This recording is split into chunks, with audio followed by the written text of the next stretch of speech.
Hello, salut à tous! Je reviens pour une vidéo un petit peu particulière puisqu'aujourd'hui on va parler broderie et passe-temps qui sont utiles et faciles à faire à l'hôpital. Moi j'ai découvert donc la broderie au point de croix et l'idée de cette vidéo c'est que comme je débutais et que j'étais dans mon lit d'hôpital, j'ai pu me renseigner que sur internet et j'ai dû regarder quand même plusieurs vidéos pour avoir tous les points de base. Donc j'ai beaucoup pensé à d'autres personnes qui auraient envie de se lancer dans la broderie pendant une hospitalisation en me disant je vais faire un tuto pour vous donner toutes les bases. Et cette vidéo va faire le point sur plein de trucs différents pendant la vidéo, ça va être embêtant. Bon bref. Alors, je commence sans plus tarder pour qu'on aille du kit jusqu'au premier point. Qu'est-ce qu'on trouve dans un kit de broderie? Eh bien, forcément, on a un petit papier avec le motif qu'on a choisi. Là, c'est le rendu, ça va être un magnifique coussin a priori. On a le descriptif, donc la grille de broderie, hein, c'est des points comptés, donc c'est de la broderie à points comptés. Et en fait, chaque petit carré de cette grille correspond à un point. Donc là, par exemple, on sait qu'il y a... alors là, il va falloir que je me repère. Ouais. Un point à faire, après là, il y en a deux, après là, il y en a trois. Voilà, c'est très simple. On a aussi quelques explications très sommaires, hein, on va le dire comme ça. On nous explique comment séparer les brins du fil principal, parce que dans cette broderie-là, sur un fil à 6 brins, on va en sélectionner que 2 pour broder. Ici, on a une petite croix qui nous indique le début de la broderie, puisque c'est le milieu du motif. Donc, sur ce motif-là, on voit que la croix est là. On nous explique aussi très succinctement les deux points principaux, donc le point principal, le point de croix, et le point arrière, qui va être celui qui, sur ce kit-là, va nous permettre de faire tout ce qui est bordure, motif, etc. Moi, personnellement, je pense que je vais faire que les contours des bouteilles transparentes, parce que ça, par exemple, je trouve pas ça très joli. Ici, je trouve que ça apporte pas grand-chose en plus, mais bon. Je vais tester et je retirerai si ça me plaît pas. Alors, ça c'est... Ah oui, et il y a aussi là-dessus un élément qui est hyper important, c'est le nuancier. Moi, au début, je ne l'avais pas découpé. Ah mince, c'est dans ce sens-là. Au début, je ne l'avais pas découpé et finalement, c'était une très bonne idée de le découper parce que ça me permet de le positionner sur ma grille et de vraiment vérifier que la couleur que je vois correspond au fil que je dois sélectionner. Donc, très important, tous les éléments de ce papier-là à ne surtout pas égarer. On a forcément la trame, une aiguille, et la trame qu'on va broder. Là, du coup, comme c'est pour du débutant, c'est une trame avec des gros points. Ça a un nom spécial, mais je ne m'en souviens plus, pour être complètement honnête. Et en fait, on voit bien les trous. Et un point de broderie, ça va comporter 3 petits trous sur 3 petits trous. Un carré, c'est 3 petits trous sur 3 petits trous. Donc, par exemple, ici, là, si je pique là-dedans, je vais aller dans la diagonale au-dessus. Ensuite, je ressortirai un en dessous, enfin en sautant un, et je ferai l'autre diagonale en croisant. Donc, il faut vraiment visualiser, c'est du 3 par 3 dans cette trame. J'espère que c'est assez clair, je ne suis pas forcément dans votre axe. Donc là, j'ai là, j'en saute un, j'ai là. Je sais que je vais piquer là, j'en saute un et je piquerai là. Voilà. On va aussi avoir les fils. Non, je vais laisser ça là. On va aussi avoir les fils. Donc, ils vont être présentés toutes les couleurs rassemblées ensemble, plus ou moins mises en écheveau, avec un nœud très grossier. Donc, l'idée, pour commencer, c'est de retirer ce nœud et séparer tous les fils par couleur. Sur ce motif-là, on a quand même un sacré paquet de couleurs. Enfin, il y en a sûrement plus pour certains d'autres, mais pour d'autres motifs. Mais en tout cas, celui-là, je trouve qu'il a déjà pas mal de couleurs. On en a 2, 6, 8, 10, 12, 14, 16, 17. On a 17 couleurs différentes. La première chose que j'ai faite, moi, à l'hôpital, donc c'est vraiment de séparer ces fils et de les classer par couleur. Et ensuite, de regarder... j'ai un rose, je sais que ça va être celui-là. Pour le rose, c'est facile. Pour les couleurs métalliques, c'est très simple. Il y a 3 fils différents et ils sont vraiment bien distincts. Par contre, pour toute cette gamme de bleu au vert, là, franchement, c'est pas forcément simple. Et au début, j'étais pas très sûre de mes choix. C'est-à-dire que j'avais mes fils bruts et il fallait que je leur attribue un code en me disant, bah, ça doit être ça, ça y ressemble, etc. Ce qui fait que, comme au début, j'ai fait ça un petit peu de tête, en me disant, tel fil, ça doit être telle référence. Je sais que je me suis trompée sur le premier motif, hein, tout simplement, le premier que j'ai fait, qui est ici. Sur ce premier motif, je me suis trompée, j'ai pas sélectionné le bon vert parce que je n'ai pas attribué au vert la bonne, le bon chiffre en fait. Donc par la suite, je vous montre tout de suite la solution que j'ai trouvée. C'est quelque chose que j'ai dû glaner sur internet. J'ai fait des bobines, donc je me suis fait un gabarit et puis dans des paquets de céréales.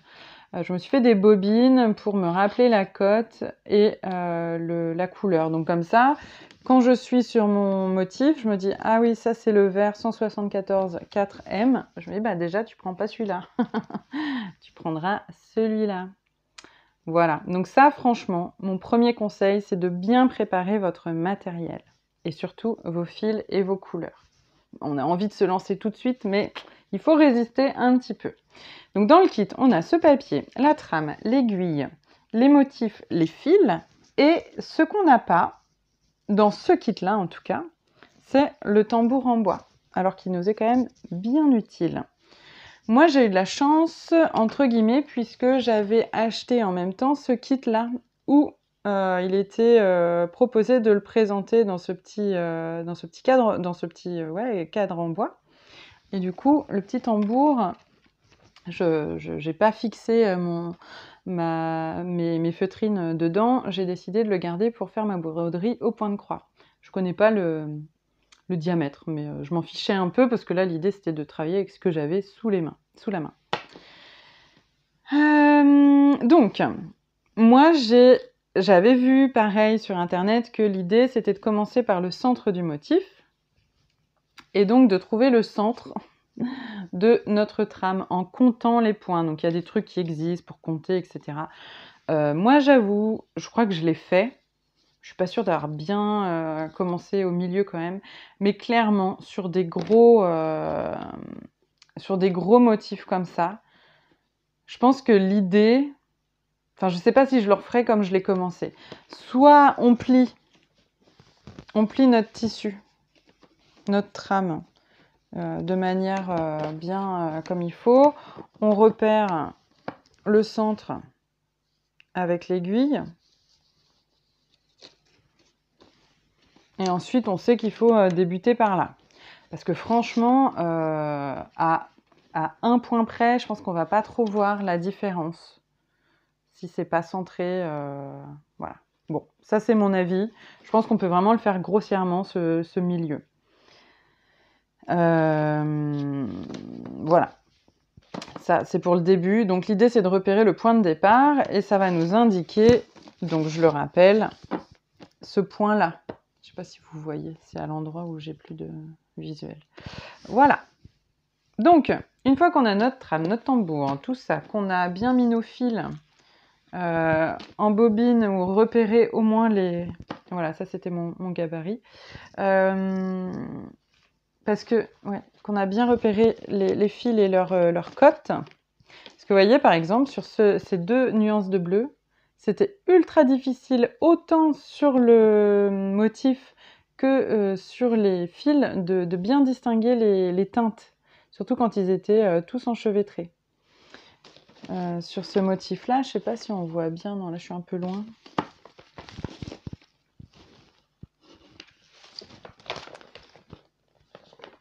Sur ce motif-là, clairement, j'ai eu du mal à distinguer entre le bleu plus foncé qui est là et le bleu pétrole qui est juste au-dessus. Et c'est vraiment hyper nuancé. Et sur le résultat, on voit très peu... Je crois que j'ai dit l'inverse. C'est très peu nuancé. Ah, en fait, si. Parce que... Ah oui, c'est ça qui était troublant avec celui-là. C'est que entre les nuances qui sont entre les couleurs qu'on a sur le motif et les couleurs de fil et les nuances entre tout ça, ça correspond pas forcément. C'est-à-dire que pour ça, j'aurais plutôt attribué celui-là, alors qu'en fait, c'est pas celui-là qu'il faut choisir. Bon, voilà. C'est pas forcément très clair mon truc, mais quand vous serez face à ce problème, je pense que vous comprendrez ce que je veux dire. Alors, l'autre truc qui est important et qui fait un petit peu peur au début, c'est donc lié à cet aspect-là qu'on doit utiliser 2 brins pour broder. Il y a 2 écoles que j'ai pu observer sur Internet. Il y a... Alors là, l'avantage, c'est que les fils sont coupés à une longueur standard. Ils vont tous être de la même longueur. Donc, un fil à 6 brins, donc là il a plus ces 6 brins parce que tout à l'heure j'ai essayé de faire un truc pour un autre essai de cette vidéo puis ça n'a pas fonctionné. Mais donc lui il a plus 6 brins et il me fera pas la... Ah oui. Mais en gros, donc ce que je voulais vous montrer, c'est que tous les fils de ce kit ont la même longueur.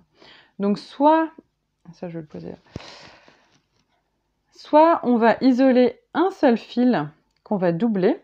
Donc par exemple, on va choisir un brin, tac,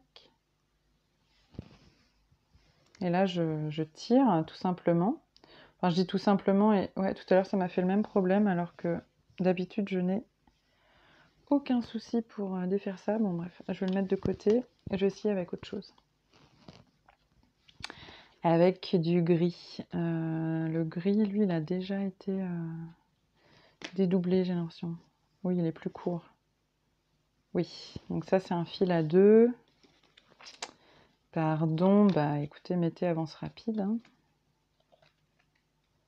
Voilà, donc ça, c'est un fil avec ses 6 brins.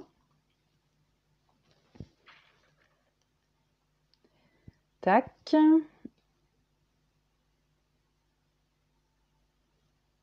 Et donc, soit on en sélectionne un. Non, mais ça veut pas comme ça, alors que d'habitude, j'ai pas de souci. Donc, soit on en sélectionne un. Et l'idée, en fait, c'est de le... Ah, ça veut pas faire la pointe.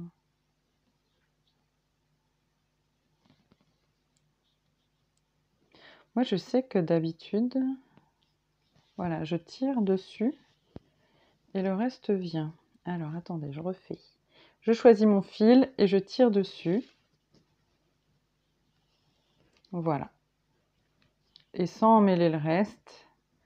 Donc, je choisis un fil que je vais rassembler au centre. Enfin, je joins les deux extrémités.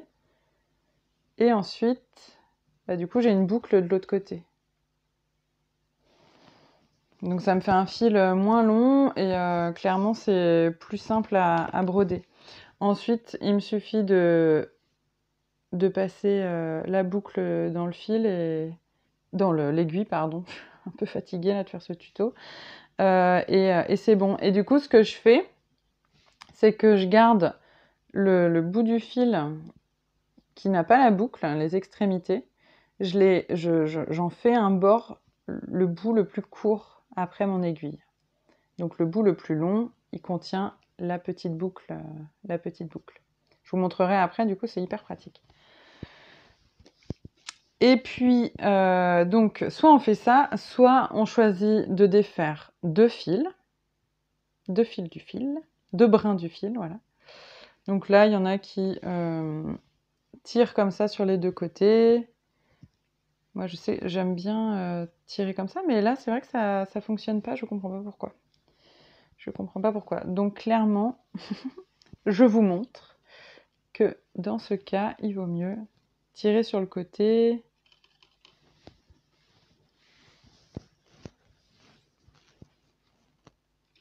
Voilà.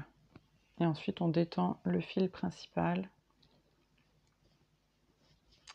Donc là, j'ai 2 fils et pareil, après, j'ai plus qu'à le mettre sur mon aiguille et à faire mon point. Je vous montrerai un autre exemple avec le fil double Et j'en ai un avec le fil simple. Alors, pas que je m'embrouille là, à côté. Du coup, je vais vous montrer des exemples. Donc la première chose à faire, c'est d'ouvrir son tambour. On le positionne sur... alors il y a peut-être un endroit en envers. Bon, franchement c'est égal, mais j'ai l'impression quand même d'être sur l'endroit. Donc on va positionner le tambour à l'endroit où on veut broder. Hein. Là je le mets au hasard parce que c'est juste pour vous montrer. Il ne faut pas que je fasse trop, sinon vous ne voyez pas. Okay. Donc là, j'ai passé ma trame. Je resserre un peu. Et puis, alors vraiment, il faut le faire assez délicatement. J'ai fait valser mon aiguille. Voilà, je vais le poser là. On tire un petit peu sur les bords pour tendre notre trame.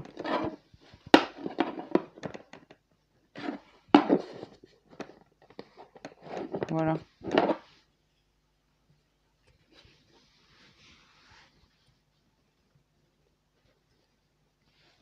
Il faut éviter de déformer trop le tissu quand même. Voilà, donc là j'ai posé ma trame sur le tambour et je vais vous montrer le premier point.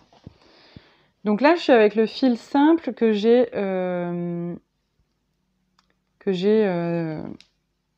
plié en deux et donc il y a une boucle à l'extrémité. L'idée, donc avec le point de croix, c'est qu'on va toujours dans le même sens. Alors, donc là je pique de l'arrière vers l'avant, je tire mon fil, je vérifie au dos que je vais pas... Ah, j'aurais dû prendre un fil plus coloré. Ah ah, je débute.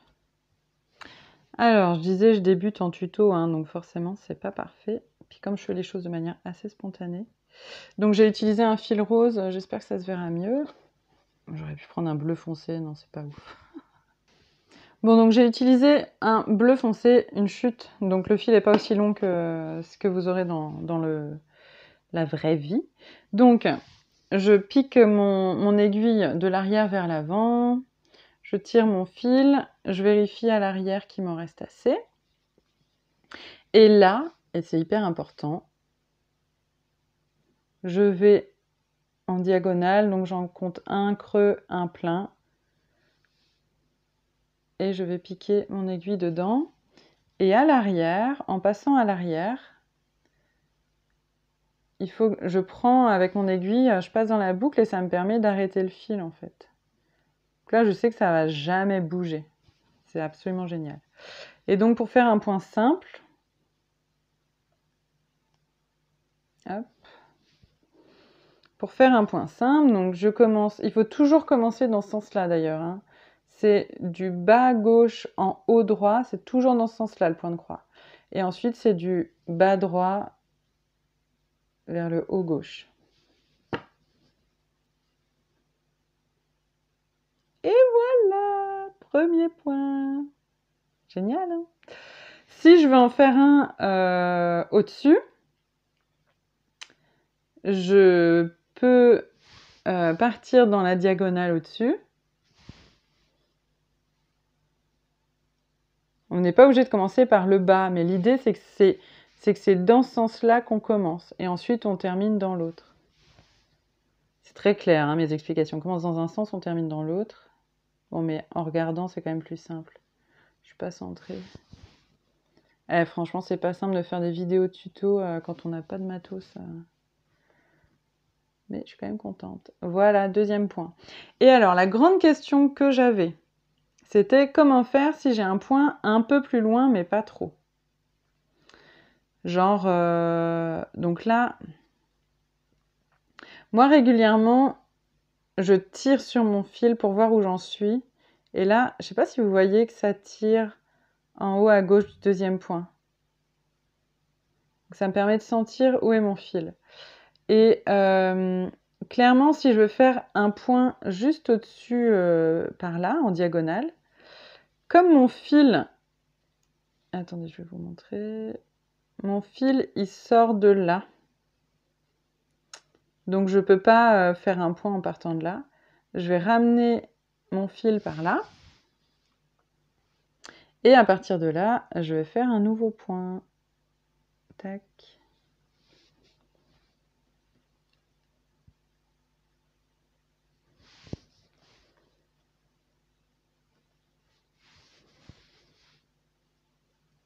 Ok. Et parfois, on a des surfaces à faire. Et bien, dans ces cas-là, donc là, je vais revenir là, je vais me refaire une diagonale. Dans ces cas-là, quand on a une ligne ou des choses, on peut en enchaîner plusieurs et les terminer après. Donc, par exemple, là, je vais faire, si j'ai un motif à 4, je vais en faire 4.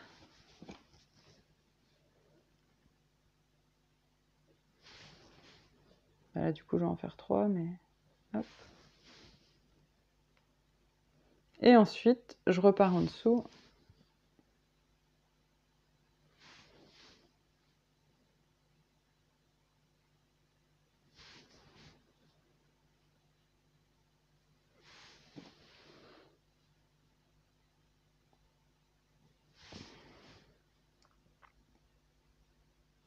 Et alors là, je ne sais pas si vous voyez, mais mon fil se tortille un peu. En fait, au bout d'un moment, à force d'être travaillé, le fil se tortille, d'être voilà, passé d'endroit en endroit. On a tendance à tourner un peu l'aiguille et tout ça.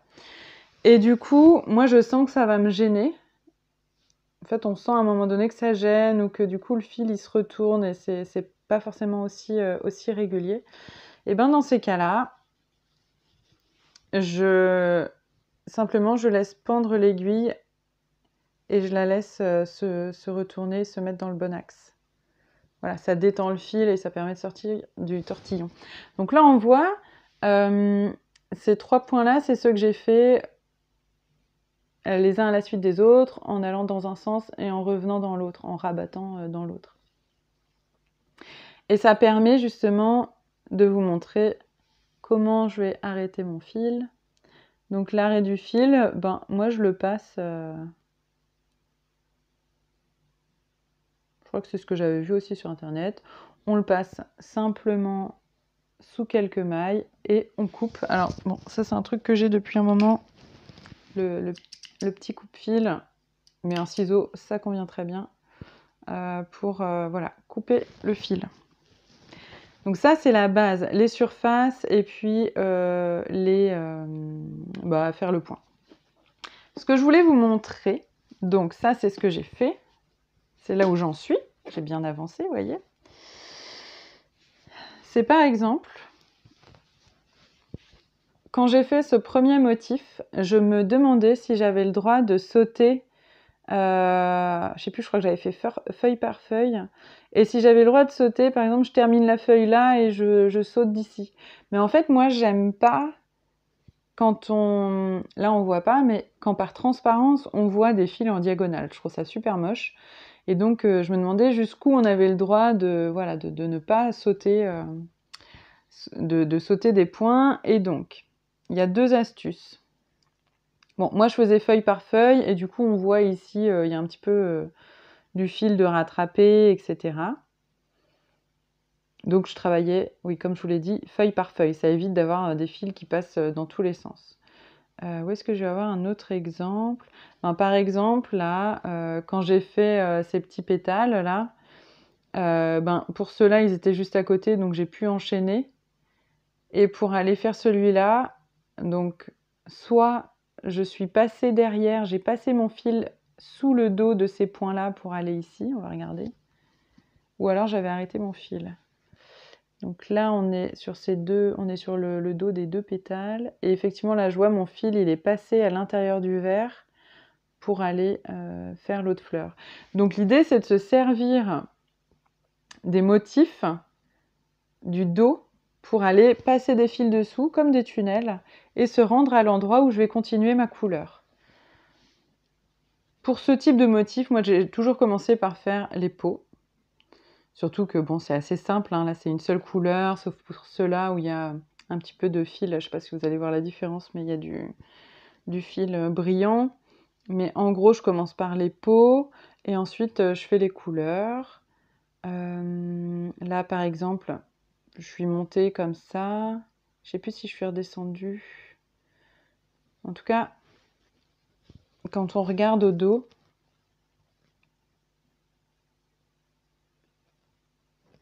je vois par exemple que je suis passée là derrière, je suis passée pour aller rejoindre mon fil ici. Parce qu'effectivement, quand on n'a plus de fil, bah, il faut redémarrer et donc recommencer à un endroit. Mais attendez, c'est pas logique ce que je viens de dire. Quand on redémarre, de toute façon, on redémarre de l'endroit où on est.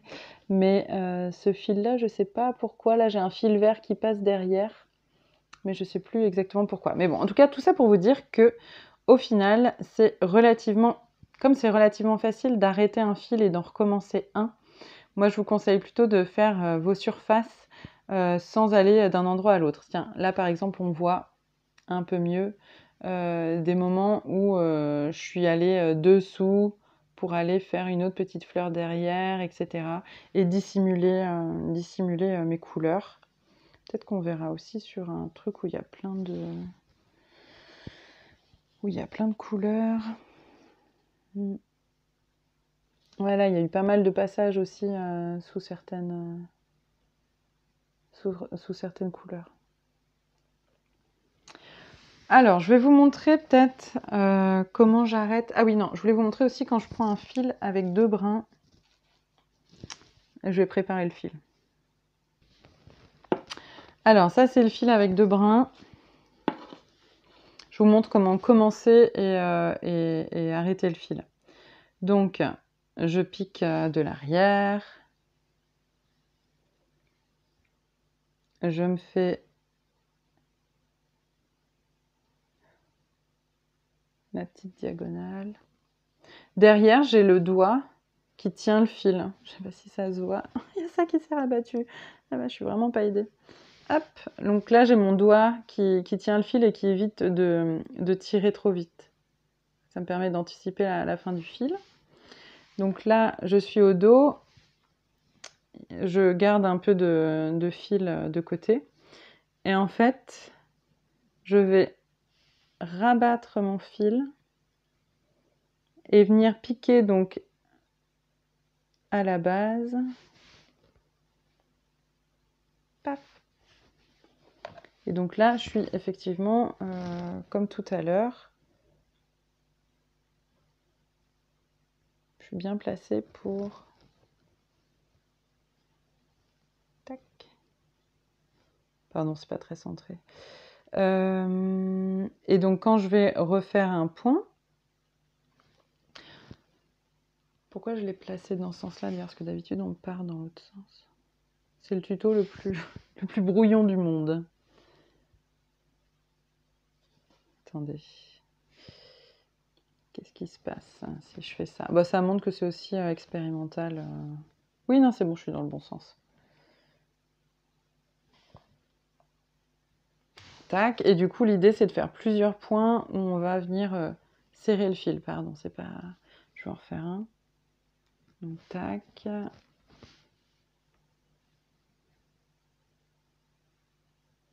Donc, soit on fait point après point.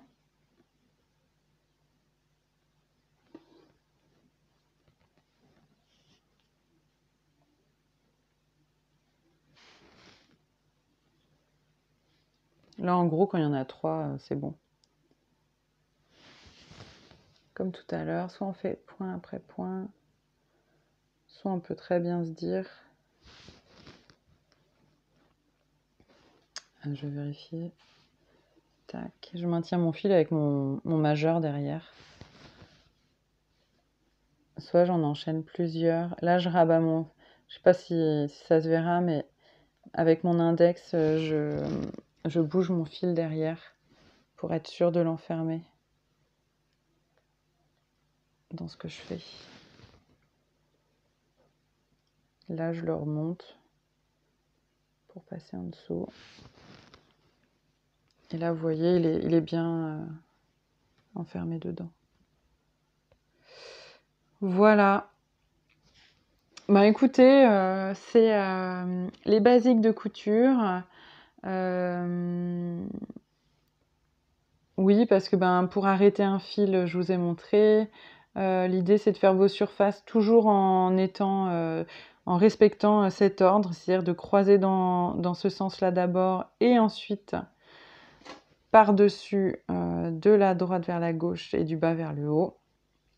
Ça, c'est vraiment hyper important, c'est ce qui va donner une régularité, une belle et un beau rendu à vos broderies. Donc voilà, je vous laisse avec là où j'en suis. Et ben, je vous dis, j'espère que ce petit tuto vous aura permis de débuter et de passer du bon temps à broder. Des bises!